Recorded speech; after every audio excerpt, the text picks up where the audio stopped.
A most unusual one. What Mr. Scamander fears more than anything else in the world is... having to work in an office, sir.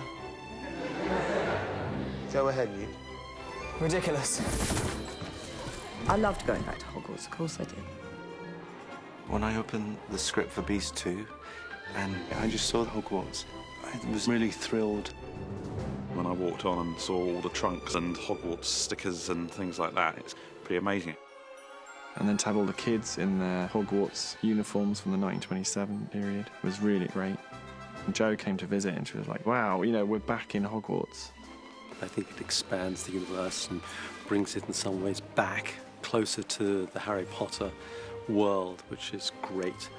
It was slightly odd out-of-body experience because I've watched with everyone else those classes, and suddenly to be in it, you're in there doing it, but then you look back as yourself and realise how special it was.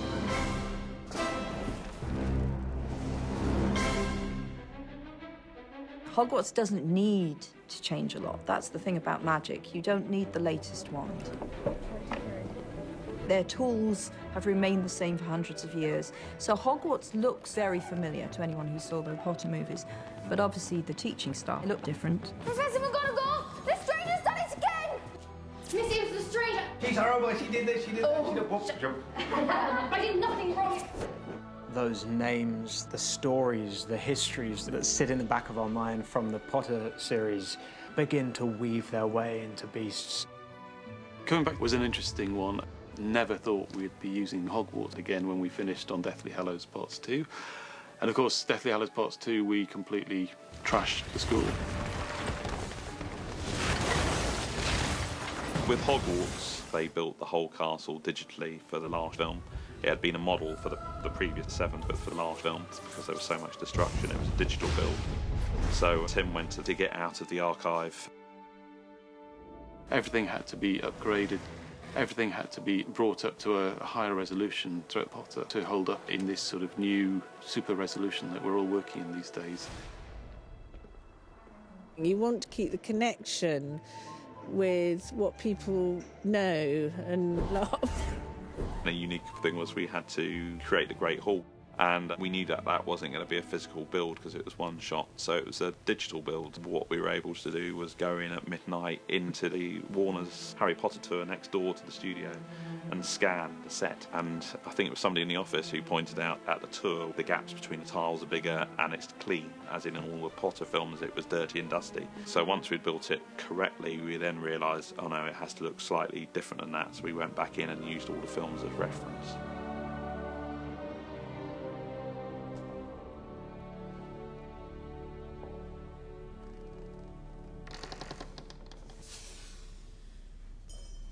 You do get into one little nook of Hogwarts that you never saw before. The stage direction, you describe it as a cupboard. Well, it's quite a generous cupboard, and it's where Newt begins to be interested in and collecting creatures. Compared with his later adventures, they're quite modest creatures, but it's a little secret place where he does exactly that. What I love about Newt is he's true to himself. He is so full-hearted and passionate and brilliant, but it doesn't make him easy. Do we know where we are? Do we know what classroom we're in? Do we recognise it? Yeah? Okay. We're reconstructing the dark arts classroom. On the last one, when we put all the set pieces away, unfortunately, we didn't have enough storage area, and the classroom, unfortunately, fell apart. It was the one set I couldn't save. The rest we saved. But that was a real pleasure to rebuild that, actually. We had the original drawings, we worked to the original spec, so we copied the original classroom. And I'm up there, and then I go bonk like that, and that'll be it. To actually be there with a young Dumbledore, I mean, because all the people who occupied that room throughout the Harry Potter films had their own impact. The set decorator Stephanie McMillan and Stuart would give them their own elements. So Mad-Eye Moody had all these kind of lenses and eyeballs that could look, and you know, he was really kind of like paranoid, if you like. So whoever had it had their own influence. To the back, Neville. Everyone form a line. So we had to do a new version for young Dumbledore. So he's into his astronomy. So Pierre built this amazing telescope. I mean, it's a huge telescope, 15 foot high. So it's kind of a nod to, you know, where he's going. There's a telescope in his office. and also retrieved some original pieces that were used in his office to populate his classroom. So this is just a couple of samples of some elements that are on his desk. When you're in a classroom with the detail and the props, and even when you look out of a window, the backdrop, you know, the painted backdrop of what's to be seen through a window is there. It makes that little leap of the imagination for an actor very easy. The